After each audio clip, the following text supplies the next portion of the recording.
Pode dar play, eu não acredito que finalmente a gente está aqui para realizar esse primeiro. Pode dar um play, né? Estamos aqui com Marco Polo, Antônio Carlos. Antônio Carlos Jobim? Antônio Carlos Viegas. Viegas, né? Antônio Carlos Viegas.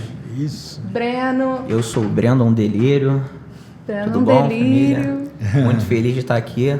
Hoje aqui conhecendo ótimas pessoas. Poder aprender um pouco mais, né? Ainda mais eu quero entrar nesse ramo do teatro. Então, certas conversas para mim é muito bom para o meu aprendizado. Trato de arregaçar as mangas. Sim, sim. Aham. Correr bastante, né? Correr atrás, né? Porque não é fácil. Mas quando a gente quer algo, a gente tem que batalhar e ir em frente. Boa, eu sou a Natália. Falou. Eu nem sei se eu me Marcos. apresentei, Bruno. Apresentou, mas... Oi, como é que você vai? bom? Tudo Bem, bom? graças a Deus. Não, tamo junto, vamos fazer Tamo teatro. junto. Você não tem mais volta. Agora é pra valer. Porque Agora a sim, realidade de hoje aqui é teatro. Vamos falar de teatro, muita história, né? Não? Fala aí, Antônio. Muita história, né? E as nossas histórias, né, elas se integram, se interagem, né? Uma vez que o nosso teatro é um teatro interativo. O público está ali, participando, se ligando, se identificando com cada personagem, se identificando com toda a história. Esse é o nosso teatro, não é isso, Marcos? Eu acho que é por esse caminho aí. Eu acho que vocês têm isso em comum. Não é? Eu me sinto também com alguma coisa em comum nesse sentido que a gente Muita pensa a memória, a biografia de cada É verdade, pessoa é. para montar a cena, né? Isso. Então a E gente... para mim, o importante, para mim, o que me moveu para abrir o universo artístico foi duas figuras, uma na literatura brasileira e uma na música, Villa-Lobos e Monteiro Lobato. Então, quando eu tinha 17, 18 anos, eu tive a oportunidade, lá em casa tinha um compêndio de 17 volumes do Monteiro Lobato, que ficava lá e eu não tinha lido. 17 anos no ensino médio eu li. E aquela obra dele é uma coisa de doido. Monteiro Lobato é de 1882 e Villa-Lobos é de 1887, são contemporâneos. As nossas raízes são maravilhosas. A música de Villa-Lobos é uma coisa gigantesca, né? E nós quase não usufruímos dessa obra do Villa-Lobos aqui no Brasil, né? E Monteiro Lobato igualmente. Então, com aquele universo indicado por eles, eu comecei a ver o mundo. Tive a sorte de conhecer uma mestra no tablado, e embora eu tenha feito Martins Pena, fiz literatura na UERJ, e ela me abriu uma porta em que Villa-Lobos e Monteiro Lobato já estavam lá dentro há 500 anos. Então, foi muito importante ter conhecido esses dois artistas brasileiros, né? Na literatura e na música. O Paulo, eu nem gosto do Monteiro Lobato. Acho que... Nem sei se... O nome da minha filha é Emília, né? Não sei se eu dou alguma bandeira. Emília. Do sítio. Se você ver a descrição do encantamento que Monteiro Lobato constrói quando Pedrinho vê a Yara, é lindo, é uma coisa assim, é um encantamento puro, literário. Você está em casa lendo, ele te abre um universo, né? E Villa-Lobos, quando você ouve Baquianas 5, ou Prelúdio, qualquer uma das músicas de Villa-Lobos, né? Então, para mim, foram muito importantes. Mas como que te tocou, Marco? Que te fez... Né? Você falou que isso te levou para o teatro.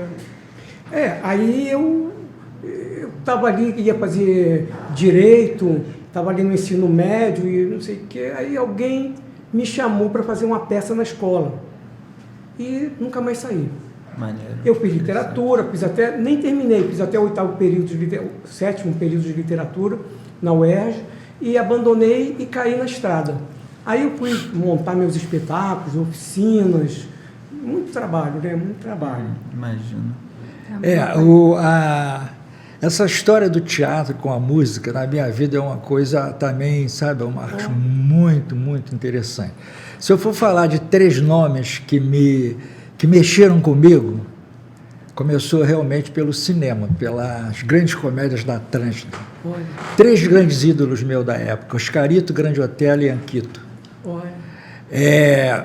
E depois, então, aqui em Niterói, apareceu aí um teatro chamado Teatro Zé Gamela, que era um teatro todo de madeira, que veio de Campos, né? E ali eu estava toda a tarde ali, ensaiando os ensaios, me integrando, me interagindo, perguntando, né? A partir dali eu fui Teatro de Revista Rio de Janeiro. Para mim foi uma grande escola. Oi. As grandes vedetes, as grandes orquestras, né? Você chegou a ver um desses espetáculos assim? Oi? Esses espetáculos, né? Se eu cheguei a participar, não. Ver. Vi. Eu estava, inclusive, eu tinha toda uma liberdade de estar nos bastidores, de estar ali sentado olhando, né? E aquilo ali tudo foi, então, na minha vida, você falou de colégio, claro, sempre no primário, antigo primário, né? São realmente nossos primeiros passos para o teatro. Se descobre naquela coisa de brincadeira, de ler um poema, de ler outro, de ler. E na literatura me apaixonei sempre por Carlos Drummond de Andrade. E tive chance de fazer uma colagem de texto a partir de uma crônica dele chamada Precisa-se de um Amigo. E aí eu coloquei ali, procura-se um amigo. Eu acredito que sem uma grande amizade você fica um vazio dentro de você, né? Aí, a amizade aí você é importante encontrou o na Marco nossa vida. Polo. E aí o Marco Polo Não, foi uma coisa, né, Marco, muito interessante. Através de um outro amigo, Marco Hazek, né? Que também é um camarada sempre apaixonado pelo teatro, aqui mais em Niterói. O Marcos até ficou mais aqui, eu fui cedo lá para o Rio, como o Marco também, o Marco Polo também, né? Começou a voar, né? Mas a nossa referência realmente é Niterói, desde a juventude. Sim. Década de 60, uma década maravilhosa. De 60? Década de ouro, aqui em Niterói. Enfim, e aí depois nós fomos dar voos mais altos, né, Marcos? Então, eu fiquei 4 anos parado. Quando eu conheci, eu estava parado. Eu fiquei 4 anos no sítio Capinando, cansado, descansando. Fiquei lá, tive essa oportunidade, né? E quando eu voltei, naquele período, foi quando eu estava montando na casa dos irmãos Green. Era uma residência artística na Mendes Sá, numa casa, uns amigos têm um centro do movimento vivo aqui.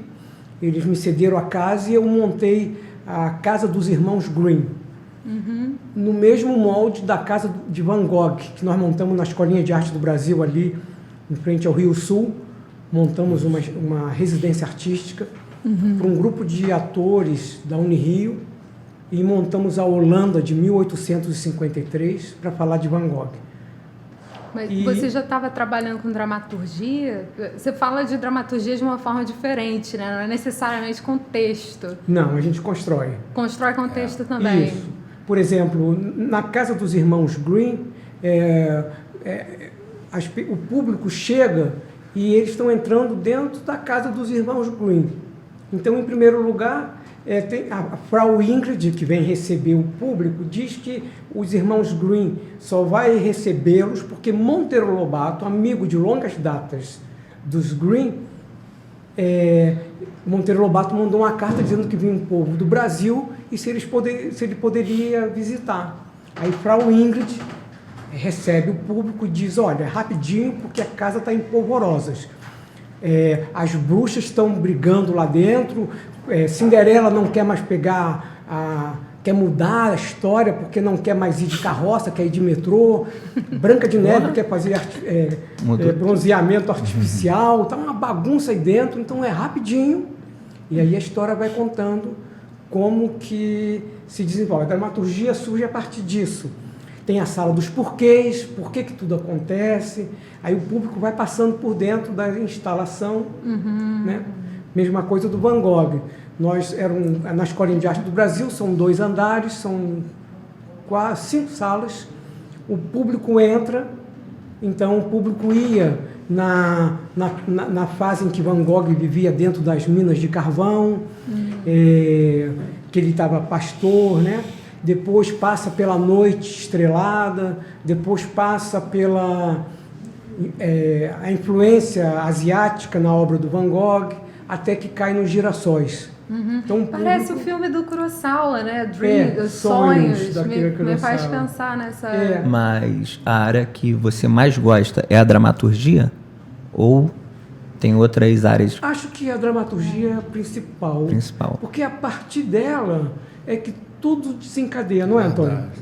A partir do material dramático que se tem, é que as imagens começam a aparecer. E você ali tem todos os gêneros e estilos, entendeu? Exato. E ela envolve também, se você quer saber, ela envolve a comédia, ela envolve o drama, a tragédia. Sim. E aí é tudo dramaturgia. É porque eu fui, um tempo atrás, eu fui convidado, né, para fazer uma peça com uma amiga minha, e eu caí de paraquedas nessa peça, porque eu ia fazer só um papelzinho, mas calhou que lá não teve como ir, um ou dois não foram. Aí eu tive que ficar uma semana estudando. Ela me deu o papel, o enredo todinho, eu tive que estudar. E tinha a parte de dramaturgia, e eu tive que fazer. Certo. Eu lembro que eu me jogava no chão, lá no palco, no teatro, eu gritava apavorado, dizendo que os fantasmas estavam vindo para querer me buscar. E ali eu estava alucinado, com medo. E para mim foi uma parte de dramaturgia. E ali eu achei interessante, porque eu nunca tinha pensado nisso. Entendi. Porque para mim, o que eu sempre gostei de fazer sempre foi comédia. Certo. Nunca estudei comédia, nunca estudei sobre o teatro em si. É natural, né? Mas eu acho que a comédia para mim é sempre natural, porque eu acho que sai espontaneamente. Sim. Aí eu comecei a querer me ligar mais um pouco com o teatro e comecei a achar muito interessante. Mas também, desde garoto, eu assisto muita novela, sou viciado em série, e eu vejo ali as pessoas atuando, e eu acho muito magnífico. Porque do nada você vê a personalidade da pessoa, a pessoa tá chorando e depois ela tá sorrindo. Depois você vê igual o vilão do nada, ele chora pra você e quando você vira as costas ele já muda a personalidade e sai. Eu falo, que isso, que perfeito, como a pessoa faz isso? E eu fui sabendo que tem que estudar, treinar tudo. Claro. E eu vejo também algo que é muito perfeito, que todo mundo que estuda o teatro tem uma voz boa. Se você botar pra cantar, a pessoa consegue desenrolar ali no canto. Eu falo, caraca, tem que aprender também. Porque tem que ter preparo, né? Quando você está no palco, você tem que projetar a voz para que Fazer o aula de último, canto a também, gente né? sabe disso, a velha da última fileira assistir, né? Lembra da Bárbara Ouvir. Eleodora? Ela chegava, ninguém não precisava convidar a Bárbara, ela aparecia. Sentava lá na última fila. Perdão, quem é Bárbara Eleodora? Bárbara Só para Eleodora. gente... Hein? Por favor, Quem é a fala pra Bárbara? gente aqui. Quem é a Bárbara Bárbara? Eleodora, Fala pra gente. a grande quem era crítica Crítica de teatro. do teatro. Ela era uma senhora, Toda por isso que ele está formada, falando. Ela é. sentava na última fila. Era uma senhora última malvada. Vamos falar a verdade para quem nunca ouviu. Ela conhecia fazia mais sobre crítica, ó. Shakespeare. a Bárbara Mas eu Eleodora. participei de uma peça em que ela sentou na última fileira.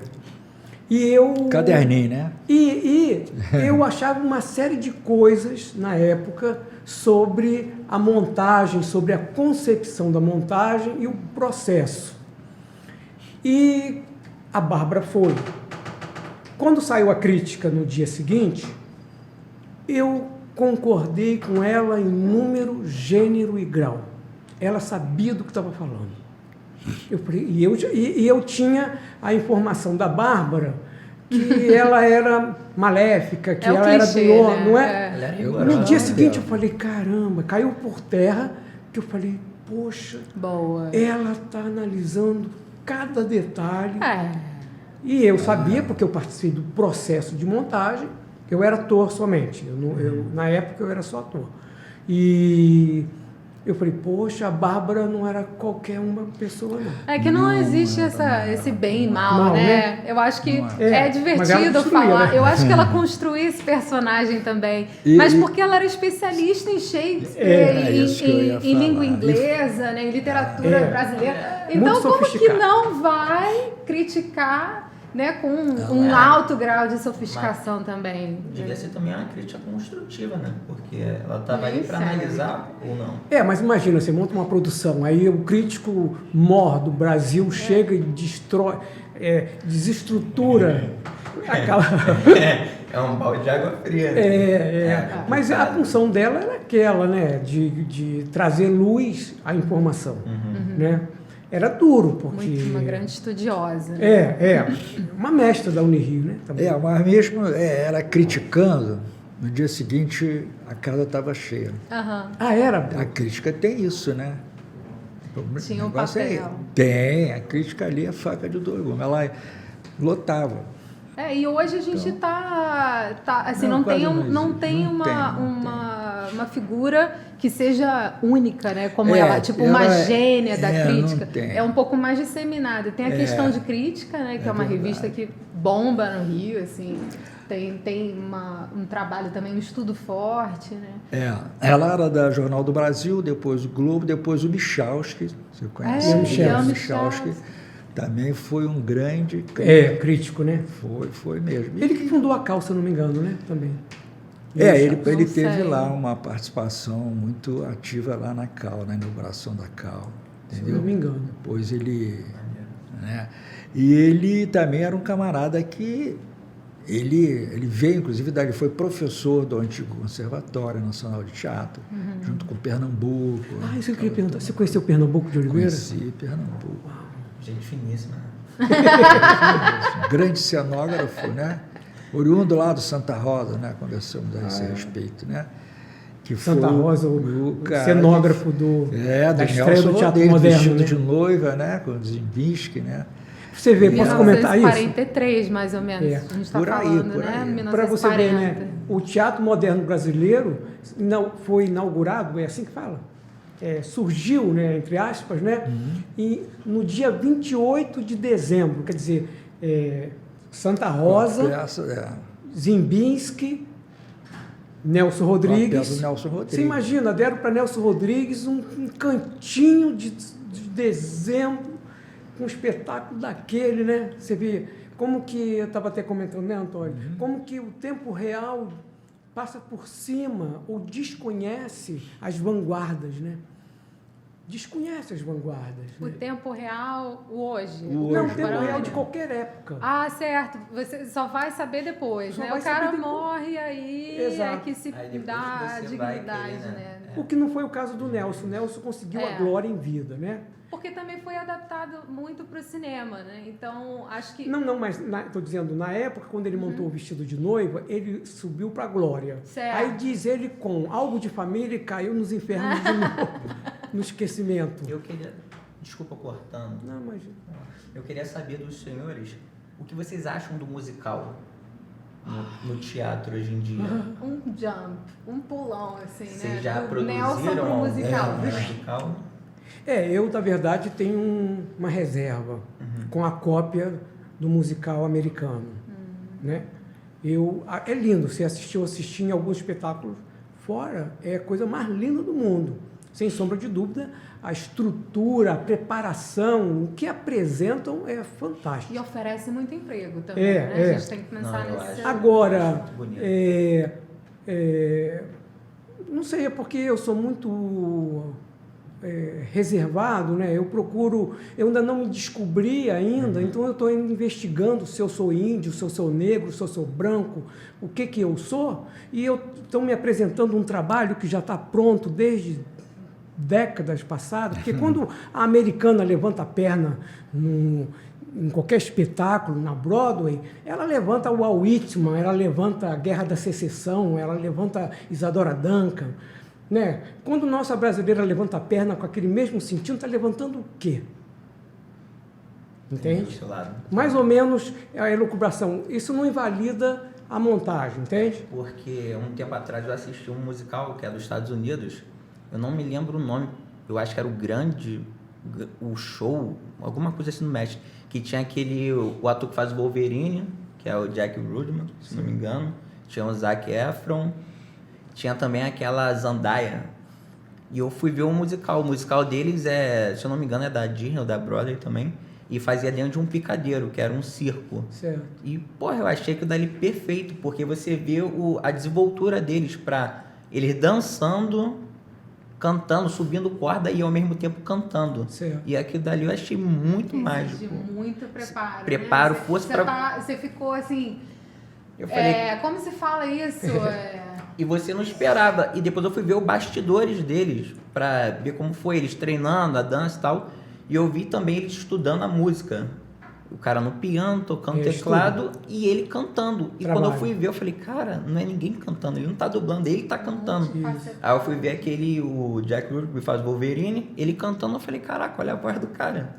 E era perfeito ele cantando, ele sabia subir a nota, descer, e todo mundo no final aplaudindo. É uma super produção, né? Para você estar ali na cena, apresentar aquele trabalho, é muito estudo, é muito trabalho, né, É Antônio? verdade, isso é quase um ano a mais de ensaio, de Por aí, né? preparação, de técnica, né? Então, é o que eu sempre falo, né? Eu acho que não é o pagamento, não é o cachê que faz você realmente Sente ser um prazer, grande né? ator. Não é isso. É o que realmente está lá dentro de você. Entendeu? Agora Mexeu com você porque você já tem essa porque o ator Pô, se eu acho descobre, não é, perfeito. Mar? Eu penso dessa forma. O cara de repente se descobre, ele sente que pode, poxa, eu posso fazer aquilo ali, eu posso aprender aquilo ali. Então, se ele despertou, está lá dentro. Não, eu acho perfeito, Então, porque eu boto fone de ouvido, né? o negócio é Aí você esse, vai andando você na rua, tem que- aí você é vai verdade. ouvindo e vai lembrando as partes. Quando você vê, você tá quase dançando no meio da rua. verdade. E tá todo mundo olhando pra você, rindo, e fala, caraca, eu tô em outro mundo. Porque, tipo, é muito maravilhoso, eu acho muito bonito. É lindo. Porque você vê aquela parte, você volta o filme, aquela parte, assiste de novo, aí você começa a pensar. Imagina eu fazendo aquela cena. Miss Saigon, se não me engano, Aí, pô. ela tá lá em cima, tá uma velha, não, tá novinha, linda, aquela escada de acrílico, né? Quando ela chega cá embaixo, é uma velha carcomida. É uma coisa de doido. Só pelo trabalho da Só de descendo. construção do personagem, você vê a transformação do corpo, né? Caramba, que doido. é muito maravilhoso. O musical é uma coisa maravilhosa. Respondendo a sua... Eu hoje em dia eu falo, eu gosto muito da comédia, sou apaixonado pela comédia. Mas hoje em dia eu olho e eu acho muito maravilhoso, eu acho perfeito. E tem algumas cenas que eu vejo do musical que eu acho sexy. Você vê em alguns filmes que, tu vê a conexão do casal cantando a música, dançando, e você fala, caraca, é muito prazeroso. Eu tô pensando assim, você tá falando do musical, você tá falando da comédia, e eu tô pensando também na conversa que a gente estava tendo antes, do tipo de construção e processo criativo que Pois tanto é, Marco Polo quanto Antônio assim, desenvolvem, né? Aí eu tô pensando assim, o musical, ele extravasa, É uma né, explosão, a né? expressão.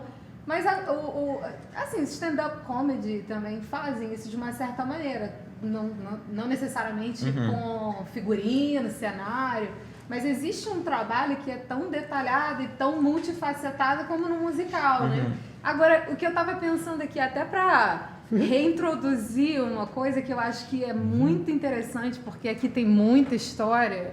É que eu acho que vou lá para New York. fomos, mas voltamos e vamos de novo. Volta aqui, surfando. né? Pro musical, não Volta pra brasileiro, Graciliano Ramos. né? Mas é porque Outra esses escola. caras, eles desenvolvem processos a partir das memórias, das biografias, das Pensa. experiências dessas turmas, né? Eles trabalham com educação. Eu acho isso uma coisa que é muito relevante a gente falar, principalmente hoje. verdade, assim.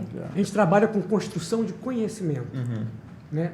E Então, autoconhecimento também, sim, sabe? porque automaticamente, no minuto que você, por exemplo, nós estudamos, eu montei aqui em Niterói um espetáculo chamado República do Barro. Foi uma parceria entre a minha companhia, o SESC, a UF. E quando eu digo parceria, é tipo assim, será que vocês podem me ceder o espaço? Né? O mínimo, E eu tinha voltado de viagem e ia montar Romeu e Julieta. E então eu tinha lá, estava no galpão e tudo, estava com um grupo de acho que de 90, cento e tantos meninos à minha volta. Meninos de comunidade, isso há muitos anos atrás. Bota aí uns 2003, 20 anos. 20 anos, Então, já tinha menino de... Aí eu queria juntar um grupo de gente para a gente estudar Graciliano Ramos, Portinari, João Cabral de Melo Neto, Mestre Vitalino. Não, minto. Na verdade, eu juntei um monte de gente e eu queria montar um trabalho. Aí eu estava aqui no Centro Educacional de Niterói e acabou que eu migrei para o Barreto, no galpão da UF. Me cederam aquele espaço e eu fui para lá. Mas os meninos daqui não conseguiam chegar lá. Então eu falei, uma vez eu vi um ônibus da Clean passando na minha frente, eu falei, Niterói tem ônibus. será que eu não consigo esse ônibus? Bati na Secretaria de Educação, falei, professora, por favor, eu estou com um grupo de meninos, tem gente de Ilha da Conceição, tem menino de Piratininga, será que você não consegue esse ônibus? Ah, é da Clean, não sei o quê. Eu falei, eu vou lá pedir, manda uma carta, por favor. Aí ela mandou a carta, alguém lá da Clean falou, não, mas o ônibus está muito velho. Eu falei, mas o motorista é profissional? O freio está seguro? O pneu está bom? Tá. Eu falei, então deixa que eu entre e lavo o ônibus. É verdade, eu entrei lá, veio o ônibus junto com parte do processo criativo, Faz né? parte. Isso na nossa vida, na realidade do Brasil, né? Limpar o chão, tornar o espaço sagrado. Isso. Até a emantação. Nesse caso, até o ônibus. Que chama de emantação, né? Aí consegui o ônibus durante 1 mês e pouco, todo sábado de manhã ia o ônibus da Clean rodando Niterói, ia no Caramujo, ia em todo lugar, o ônibus chegava cheio no Barreto, todo mundo. E ali montamos um trabalho para falar sobre as raízes brasileiras. Portinari, Graciliano Ramos, João Cabral de Melo Neto, mestre Vitalino, e estreamos um espetáculo com 1,5 tonelada de barro no ginásio do Sesc. Você imagina se entrar dentro de um ginásio e o Agreste está em pleno Rio de Janeiro, né? E foi um trabalho maravilhoso. Ali tinha menino da Fundação São Martim, que são meninos de rua, estavam lá com a gente, e tinha menino chegando do mestrado da UFRJ. Então, na verdade, a vida é uma troca, né? A gente vai trocando, quer dizer, o menino que chega com aquela informação já especial da UFRJ... Me arrepiei toda agora. Com o menino que está perdido na vida, não tem direção, quer dizer, como é que se troca essa informação? Quer dizer, é por osmose, é natural. Então, nós temos uma organização, todo mundo cuida do espaço, todo mundo varre, todo mundo cuida de tudo. Legal. Então, ali, o estabelecimento desse processo é que é o processo artístico. Né? O que vai dar, tem importância? Tem.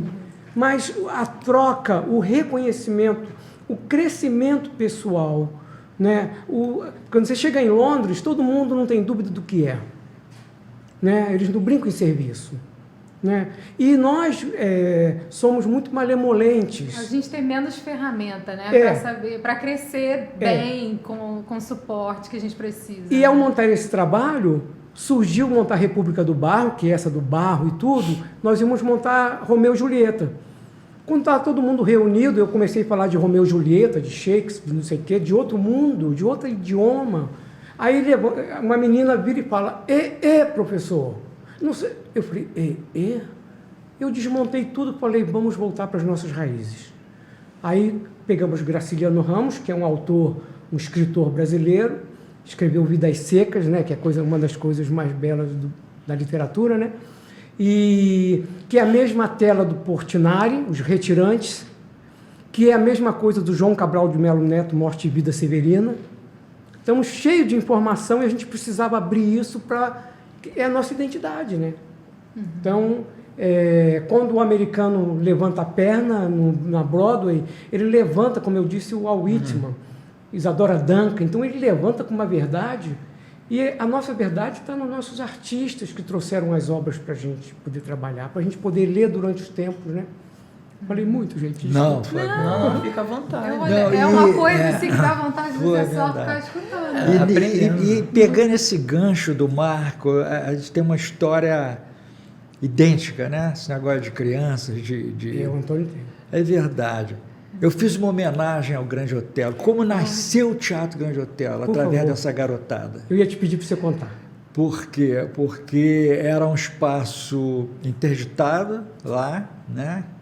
Quintino, e estava, não entra ninguém, está fechado, o fosso lá do teatro está cheio de bicho, cobra, porque a bomba parou lá em Quintino. A bomba parou, aquela coisa toda, né? E ao chegar lá, não, tem que abrir isso.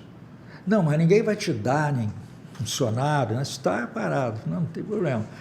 E foi quando eu peguei a garotada do pátio. Olha, vamos fazer esse trabalho, tá legal, vamos embora. Peguei vassoura, enxada, tudo. E aí começamos a limpar o teatro, era um auditório. Começamos a lembrar por causa da sua história agora, né? É longa essa história, mas eu vou tentar resumir. Nessa época eu tinha vindo da ilha, também trabalhando com crianças com problemas seríssimos, né, de conduta antissocial. Não que eles quisessem, a própria sociedade os levou enfim, então, e essas crianças, sabe, eles me ajudaram a limpar o teatro, a limpar e colocar o espaço em movimento, colocar ele em movimento. Deu vida, né? Deu vida, Muito deu parecido, vida, né? deu vida. E aí eu levei o Otelo. Otelo é grande Otelo. Grande tá, gente? Otelo, um grande camarada, né? Como foi agora o Milton, também outro grande sujeito. Uma né? referência nas Milton artes, né? Martona. Bom, enfim, aliás, vou cortando o Milton, é que abriu uma brecha para o teatro, para o negro na televisão e no cinema. Entendeu?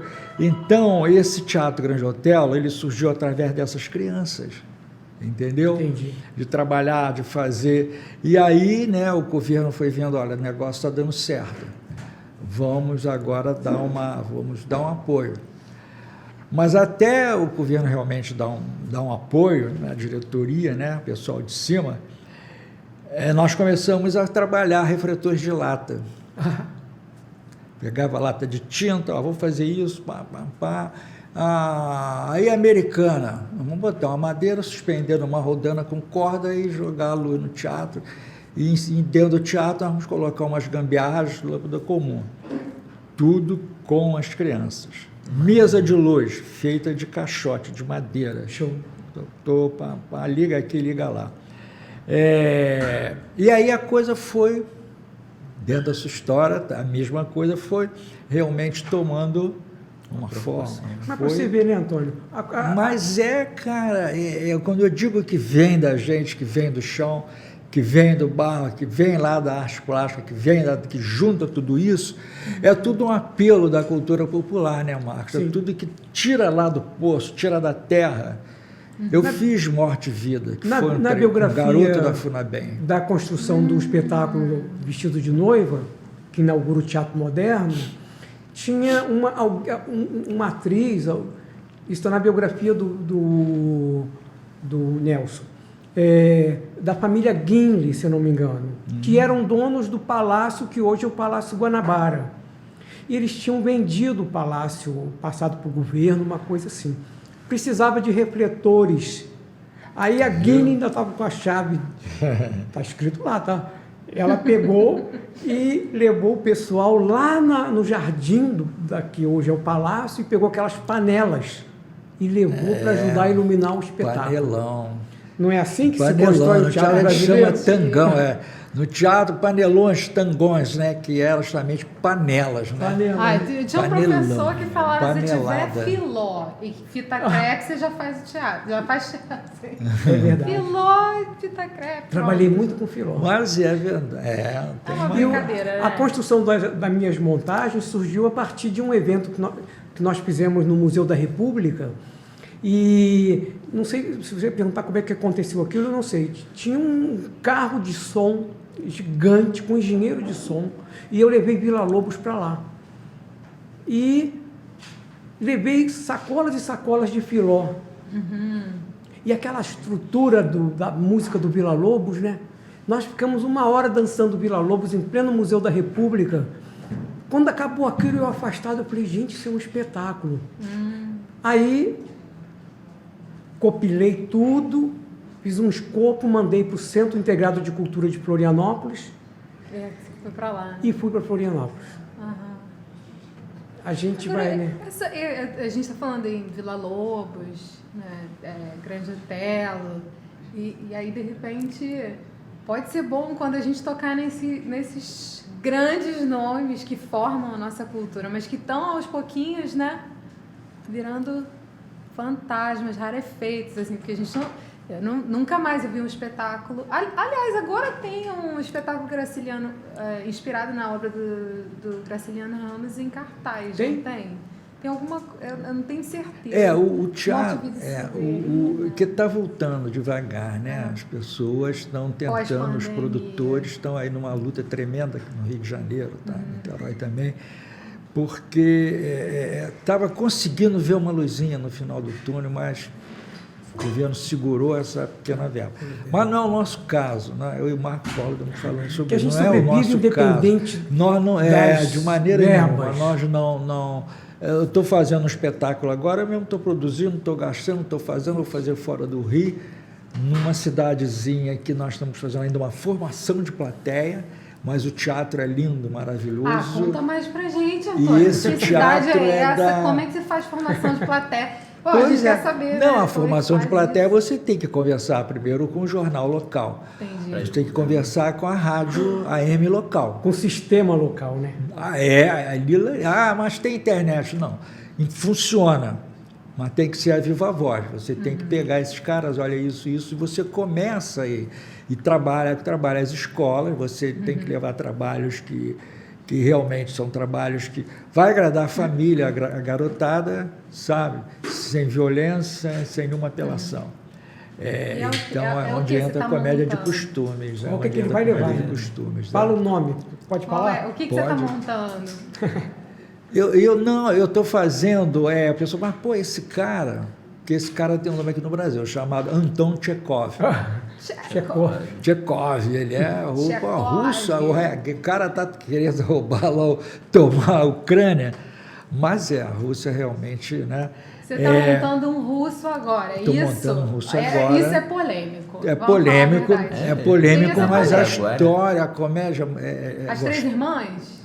Não. As Três Irmãs é outro papo. As Três Irmãs é uma super produção, como é a Gaivota, como é o Jardim das Cerejeiras. Quando você for montar a Gaivota, você me chama para fazer a Nina? Com prazer. Que é meu sonho, Não vou esperar fazer a Gaivota, pode chamar para outros trabalhos. Gaivota é uma super produção. É super produção, Gaivota? A Gaivota, pelo amor de Deus. Como é toda, a não ser essas curiosa peças saber menores, aqui, né? Essas peças menores, né? Que é o Urso, são poucas, né? Pedido de Casamento, 40 minutos, né? Os Perigos do Fumo, que é um monólogo que fica bom para você. Os Perigos do Fumo. Monólogo. Ideia é bom para mim mesmo. Enfim. Então, quer dizer, são essas peças menores que, por exemplo, para quem está começando, que são meninos que estiveram aqui conosco, né? Que já tiraram seus registros, né? Sim. Então, nós estamos já colocando no mercado de trabalho. Profissionais. E chamei um colega meu, já há anos de teatro, né? E você aí, né, faz aquele trabalho realmente como uma cor dali, uma direção sem gritar muito, sem espernear, entendeu? Colaborativa. Por aí, você tem que ouvir muitos atores, você tem que entrar no universo de cada um. Senão o espetáculo não sai dentro da sua visão, né? Como e tem que ser. A tua experiência assim, com jovens e crianças, né, que tiveram traumas, você teve uma experiência nessa área da educação e teatro, alguma coisa que cruzava também com a terapia?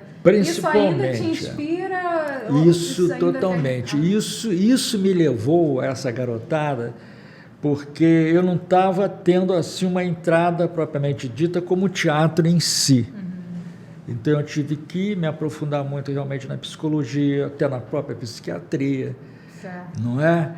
Não para me entrar nesse mérito da psiquiatria, absolutamente. Porque aí a psiquiatria é a medicação braba, não tem como, né?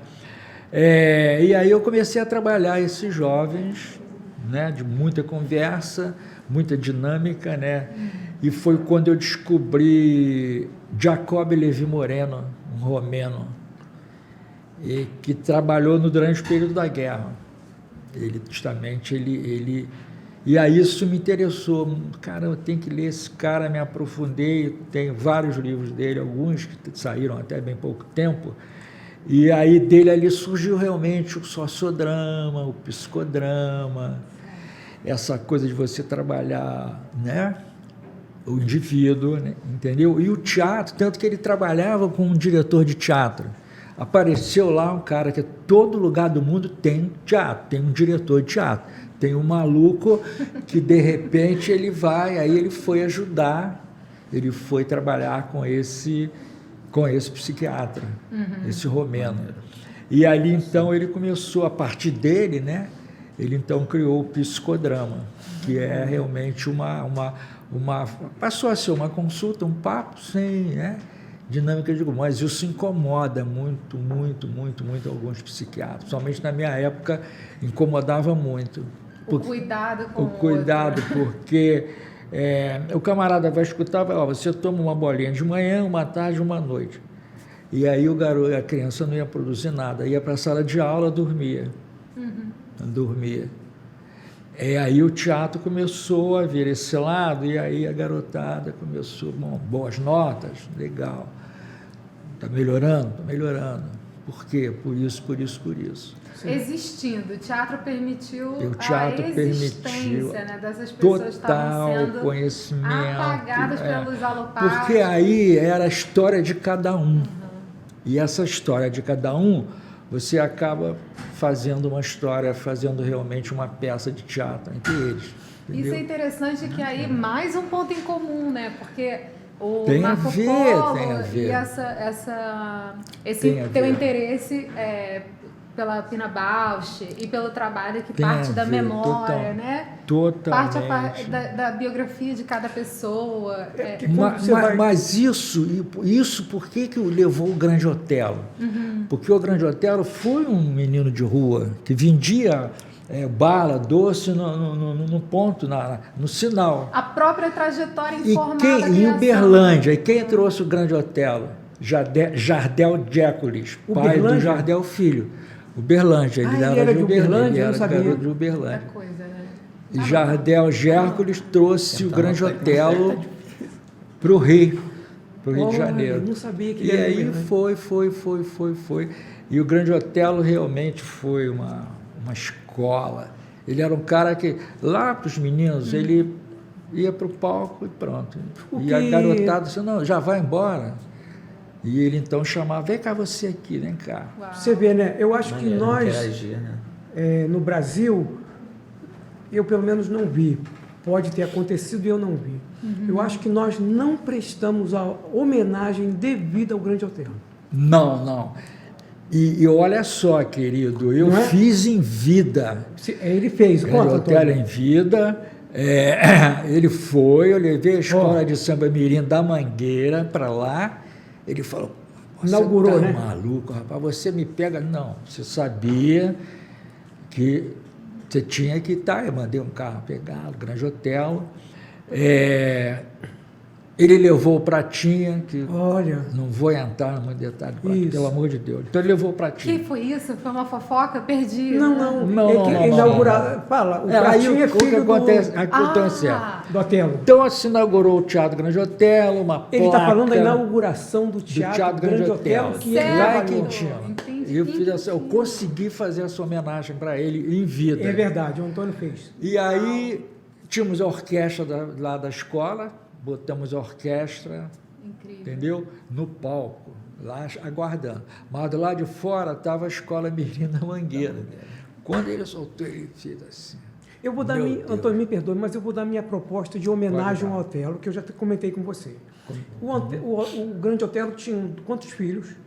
3. 3 filhos. Eu acho que o Ministério da Cultura deveria dar, até eles partirem... Não, desculpa, 4 que tinha uma mulher. Nós brasileiros devíamos dar um salário para cada filho do Otelo até eles morrerem. Depois acabou.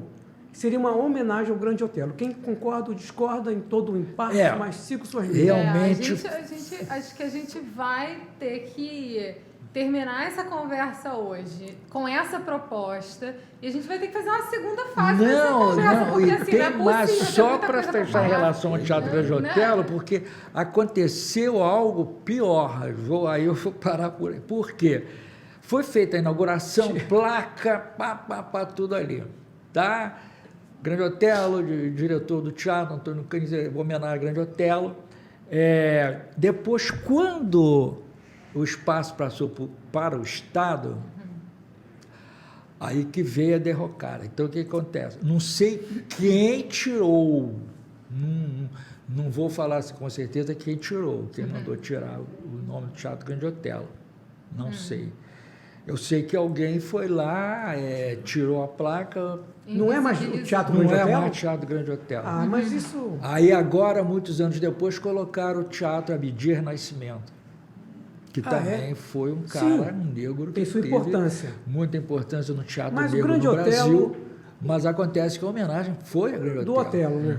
Entendeu? Grande Vamos Otelo e começar a ela. próxima conversa com essa próxima figura, porque eu Ok. nunca ouvi falar. Agora, eu queria dizer que se vocês gostaram dessa conversa, curte, compartilha, né? Porque Foi. é muita história. É, bastante. Não, Muita gente E- quer. Não, pra mim foi muito gratificante, né? Porque muitas pessoas que vocês disseram aí eu não conhecia. E agora eu fiquei muito interessado e vou começar a pesquisar cada vez mais e mais para poder saber perfeitamente, para aprender. E eu fico muito feliz com a presença do grande amigo Marco Polo e do seu Obrigado. Antônio. Para mim é Obrigado. gratificante, minha amiga aqui, Natália. Valeu, Breno. Obrigada, junto. gente. Eu acho Abração. que a gente tem que fazer uma segunda, Por favor, um pode. Claro. segundo tempo. Antônio dessa não contou conversa. nada. Ele tem um universo aí pra contar pra gente. É só o início. Eu tô muito feliz, né? Primeiro de conhecer a menina, uma menina graciosa. graciosa. Não tão E menina estar assim. aqui com o meu amigo Marco Polo, um prazer muito grande. Obrigado. Aprendo muito com o Marco Polo. Eu sempre falo isso para ele, a gente troca muitas figurinhas, Sim. né? Não, E- é um grande presente pra gente, com certeza. Eu posso verdade, falar, o é Breno é mais verdade. novo, mais jovem que eu, mas eu também tô aqui É verdade. relembrando algumas coisas da escola de Muito teatro, bom. também aprendendo novas coisas. E eu Não, quero gente, continuar é essa verdade. conversa, por favor, tá bom? Nós temos que ter essa Obrigada, abertura. gente. senão a Obrigado. gente não- Posso finalizar? Eu estou com uma oficina em Niterói. É uma oficina social. E estou preparando um grupo de 35 meninos jovens para falar da obra do Green. Para falar sobre composição e abstração. Para eles poderem incorporar os personagens. E aonde a gente encontra informação sobre a sua oficina? Na @Polo Companhia Oficial. Certo. Que E as bom. aulas estão começando aqui em breve também, né, Antônio? Vamos sim. A gente, aqui em cima nós estamos retornando, né? Você deve ter escutado o barulho lá. O ciclo Estamos pós-pandêmico. Pós-pandêmico. E aí... Vamos fazer convite. teatro em Niterói? Perfeito. High five. Tem um convite para esse Estamos jovem finalizando? aqui. Muito obrigado. Obrigado, tá? Obrigada. Obrigado. Obrigada. Evoé. Muito obrigado. Obrigado.